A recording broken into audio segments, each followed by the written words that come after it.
If your child wakes up crying at night and you have already done Ruqyah, but the fear keeps coming back, this video is for you.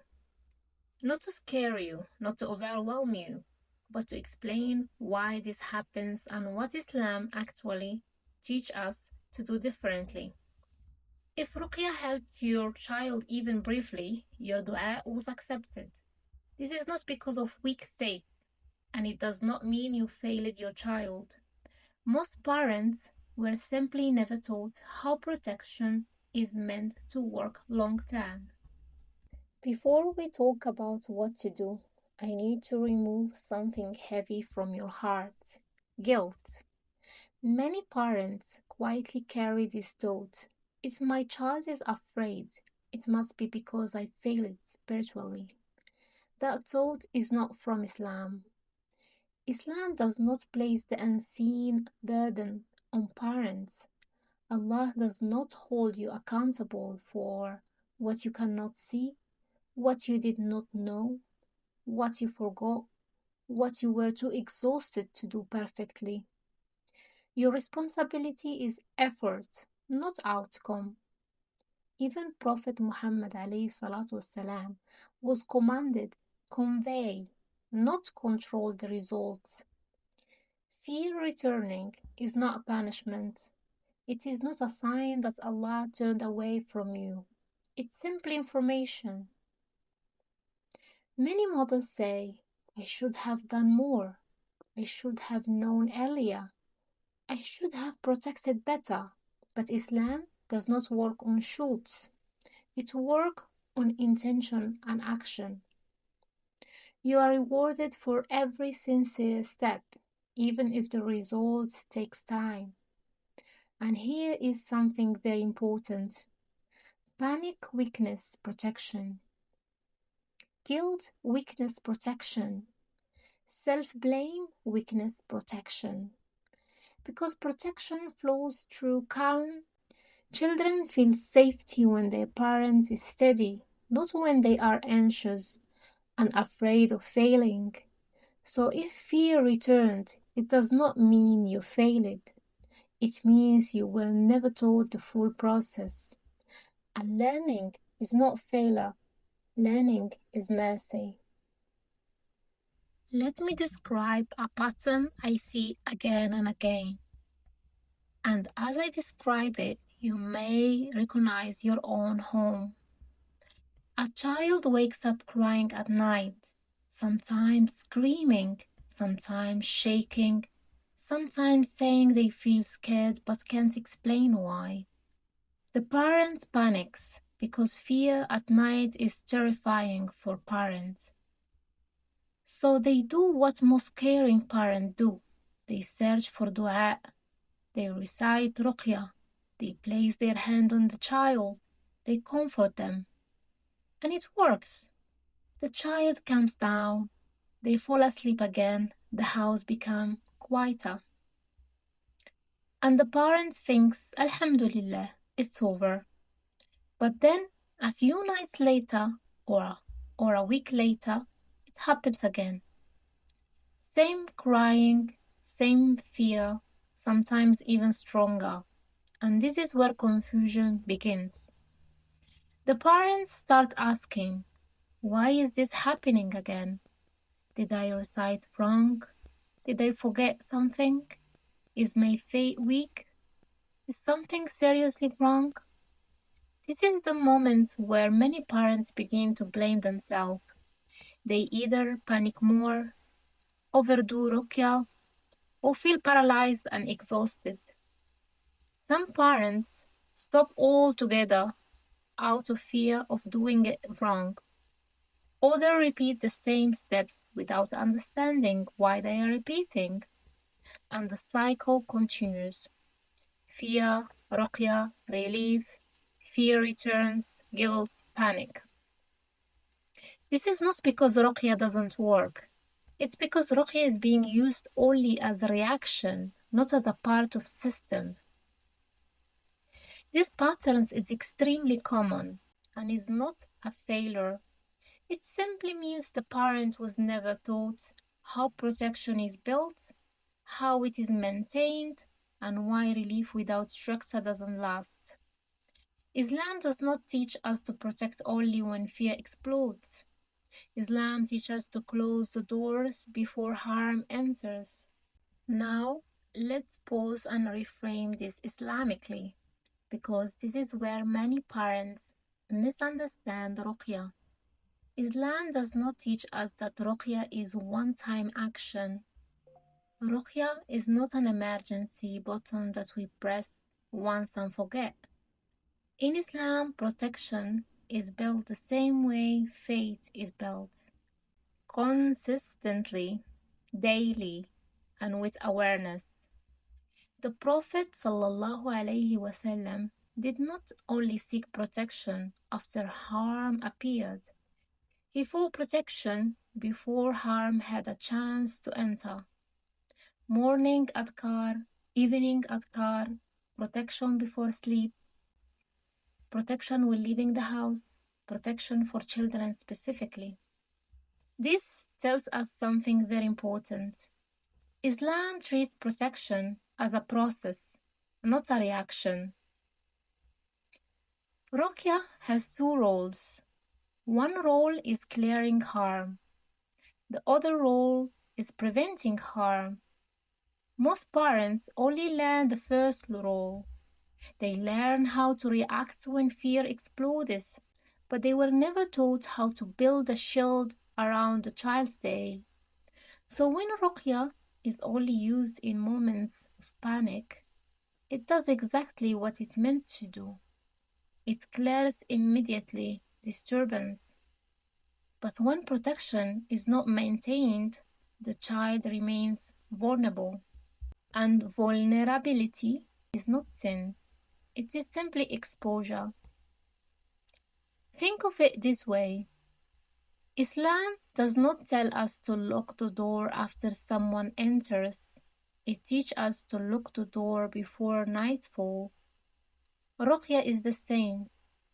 If protection is done only at night, only when fear appears, only once, then the door is being closed after fear already entered. This is why fear can return. Not because Ruqyah failed, but because protection was not sustained. And here is another very important Islamic principle. Allah does not burden a soul with perfection. He burdens it with sincerity and efforts. Ruqyah is not about reciting perfectly. It is not about memorizing everything. It is not about fear-driven repetition. It's about consistency, calm, on Allah, and using the means He taught us. When parents understand this, Ruqyah stops feeling scary and heavy and starts feeling grounded and empowering. This is how Islam intended to be. Now, let's talk honestly about the real reasons fears come back. Not rumors, not extremes, not blame, just clarity. Reason 1. Protection is only reactive. The first reason fear returns is very simple. Protection is only done when fear appears. So Ruqyah becomes something parents do at night, in panic, when the child is already distressed. But Islamically does not teach us protection only at the point of fear. When Ruqyah is only reactive, it clears the disturbance, but it does not strengthen the barrier. So the child calms, but remains vulnerable. This is why parents say it worked, but it didn't last. It's not because Ruqyah is weak. It's because protection was not maintained after relief. Islam teaches consistency, not emergency, only worship. Reason 2. The home is spiritually noisy. The second reason fear returns is something many parents do not consider. The environment matter. A home can be loving, but still spiritually noisy. Constant screens, fast-paced routine, tension in voices, little remembrance. Even without anything haram, a home without regular dhikr become unsettled, and children are sensitive to that. They absorb tone, energy, atmosphere. So when the environment is spiritually loud, the heart struggles to settle. Ruqyah clears the moment, but the environment keeps reintroducing unrest. This is not about blame, this is about awareness. Islam teaches that sakīnah descends where Allah is remembered. Reason 3: parental guilt and burnout. The third reason fear returns is one people rarely talk about: parental exhaustion. When parents are emotionally drained, spiritually overwhelmed, afraid of doing it wrong, protection becomes rushed. Dua becomes pressured. Ruqyah becomes heavy. Children feel safety through their parents' calm, not intensity. When guilt replaces calm, fear has room to return. This is not weaknesses, it is human limitation, and Islam acknowledges human limits. Let me say this clearly. This reason do not mean your ruqyah was incorrect, your faith is weak, you are failing as a parent. They mean protection needs structure, not strain. When structure replaces panic, fear loses its hold. Before I explain what actually stops the cycle, I need to say something very important. So when fear returns, it does not mean your ruqyah was wrong, your dua wasn't accepted, Allah is displeased with you, or that something extreme is happening. Islam does not work like that. Allah does not test parents by confusing them. He does not burden hearts with panic, and He does not accept perfection from exhausted people. Fear returning is information, not punishment. It is simply showing you where protection is weak, where consistency is missing, or where structure was never taught. And that matters because fear grows in confusion, but its weakness in clarity.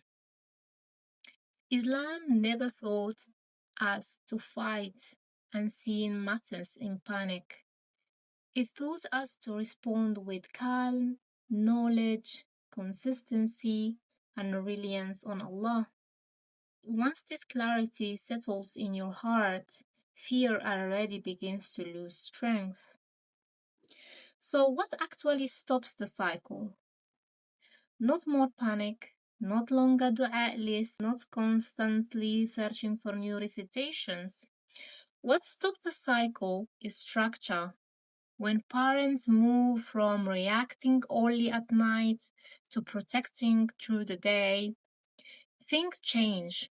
A protected child's life has morning protection before exposure begins, light remembrance in the home, calm emergency response when fear appears, consistency after relief, not stopping immediately. This is how protection holds. Ruqyah is the most effective when it becomes a routine, not a reaction. Grounded, not rushed. Calm, not fear-driven. When parents know what to do, when to do it, and how long continue, fear stops repeating because uncertainty is removed. And when uncertainty is removed, the heart settles. This is how Islam intended protection to be: steady, dignified, and rooted in trust. Many parents messaged me saying, I don't want to guess anymore. I don't want to panic at night. I just want to know I'm doing this properly. That's exactly why I created this guide, Ruqyah and Spiritual Protection for Children. It's not a collection of random dua. It's a clear system that explains what to do in emergencies, how to protect daily, what weakens protection, and how to stay consistent without burnout. Everything is laid out simply so you don't carry fear alone. If you need that clarity, the link is in description. And I want to leave you with this. You're not failing, you're not late, and you're not doing this alone. Allah sees your efforts, and effort is never wasted.